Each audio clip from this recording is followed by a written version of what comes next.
1 million ineligible voters taken off the rolls. It's August 26, 2024, and these are your headlines.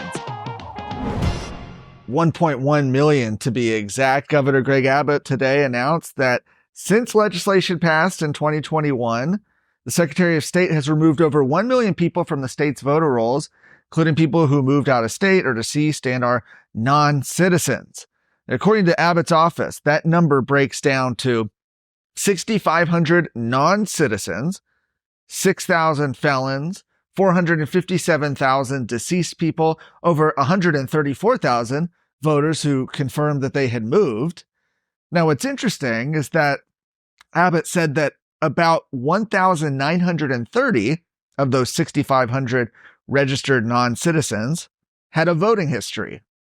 He said that the Secretary of State is in the process of sending all of those records to the Attorney General's office for investigation and potential legal action. Now, this comes as Secretary Jay Nelson released election audit reports for the 2021-2022 election cycle. The reports cover 4 counties: Harris, Cameron, Guadalupe, and Eastland. Now, Senate Bill 1, which was enacted back in September of 2021, requires the Secretary of State to conduct these biennial election audits in 4 randomly drawn counties, 2 large ones and 2 small ones. A hearing in the House Election Committee today focused largely on Harris County, which accounts for about 15% of the state's registered voters. In 2023, Harris County's election duties were given to elected officials. I should say they were returned to elected officials following the passage of state legislation that eliminated the office of the elections administrator, a position that had really plagued elections in Harris County, especially over the last several years. Well, despite improvements in election administration under their current Harris County clerk, Tanisha Hudspeth, Jay Nelson said that an enhanced presence by the Secretary's office is necessary for the November election this year.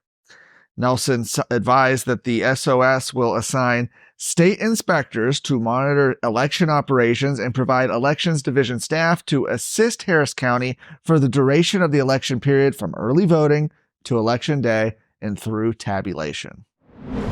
Trustees at Keller ISD have approved a policy change at a school board meeting that requires teachers to use pronouns that, get this, match a student's biological sex on their birth certificate. Now, the board members unanimously approved the changes, including a revision requiring schools to notify parents if a student uses a different name or pronoun not assigned at birth. Additionally, parents must provide written notice granting permission for their student to be referred by a different name or gendered pronoun. Now, in June of 2023, we reported that Keller ISD's approval of policies separating bathrooms by biological sex and preventing the forced use of particular pronouns. Of course, soon after, the ACLU filed a civil rights complaint. They said that the district's measures recognizing biological sex were discriminatory. Citizens Defending Freedom, a conservative citizen advocacy group, has defended the district's stance and dismissed the ACLU's complaint as baseless.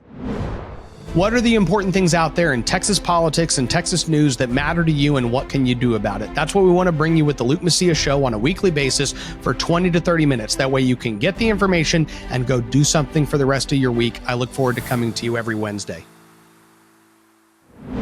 Attorney General Ken Paxton has sued the Biden-Harris administration to stop a parole program aimed at creating a new avenue for 1.3 million illegal aliens to remain inside the country. That parole in place rule, which was unveiled by the administration earlier this year, would allow any illegal who has been present in the country for 10 or more years to receive a grant of parole if the alien is also married to a U.S. citizen. Now, Attorney General Paxton says that the rule would change the residency status of certain illegal aliens and allow them to remain in the country indefinitely. The lawsuit alleges that this circumvents congressional authority and violates federal law. Furthermore, of the 1.3 million illegals to whom the Department of Homeland Security would extend program benefits, 200,000 of them are currently in Texas. Longstanding federal law disallows illegal aliens from permanently residing inside the country without first leaving the United States and waiting a required time based on approved family or employment-related visa requests. Texas was joined by 15 other states in the filing, a coalition represented by America First Legal. For more of today's stories, go to TexasScorecard.com.